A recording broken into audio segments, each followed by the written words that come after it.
ITR గడువు ముగిసిన TDS refund. కొత్త ఐటీ బిల్లుపై కమిటీ నివేదిక. డీటెయిల్స్ చూద్దాం. ఆదాయ పన్ను చట్టం 1961ని భర్తీ చేసే కొత్త ఇన్కమ్ ట్యాక్స్ బిల్ 2025 పై పార్లమెంటరీ సెలెక్ట్ కమిటీ కీలక సిఫార్సులు చేసింది. బీజేపీ నేత బైజయంత్ పండా నేతృత్వంలోని 31 మంది సభ్యులతో కూడిన కమిటీ మొత్తం 566 సిఫార్సులతో కూడిన 4575 పేజీల నివేదికను లోక్సభలో ప్రవేశపెట్టింది. ఈ బిల్లులో పన్ను చెల్లింపుదారులకు మేలు చేసే విధంగా కొన్ని మార్పులు ప్రతిపాదించబడ్డాయి. ముఖ్యంగా గడువు మిస్ అయినా టీడీఎస్ రీఫండ్ పొందేందుకు అవకాశం కల్పించాలని సూచించడమే కాక లాభాపేక్ష లేని సంస్థలకు పన్ను మినహాయింపులు కొనసాగించాలి అంటోంది. ఇప్పటి వరకు మతపరమైన దాతృత్వ కార్యక్రమాలకు నిర్వహించే ట్రస్ట్లకు అనామక విరాళాలపై పన్ను మినహాయింపు ఉంది.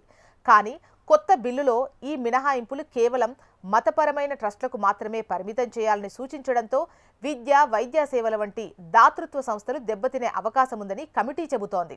వీటి పట్ల కూడా మినహాయింపులు వర్తింపజేయాలని, లేదంటే ఆ సంస్థల ఆదాయంపై 30% పన్ను విధింపు తప్పుడు పరిణామాలకు దారితీయొచ్చని తెలిపింది.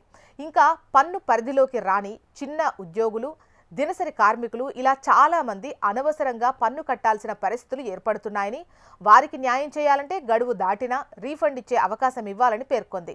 ఇలాంటి మార్పులతో చాలా మంది చిన్నపాటి ఆదాయదారులకు ఊరట కలిగించే అవకాశం ఉంటుంది. 2024-25 ఆర్థిక సంవత్సరానికి సంబంధించిన ఐటీ రిటర్న్లు దాఖలు చేయడానికి సెప్టెంబర్ 15, 2025 వరకు గడువు ఉంది. ఇప్పటికే 1,50,00,000 మందికి పైగా తమ రిటర్న్లు ఫైల్ చేశారని సమాచారం.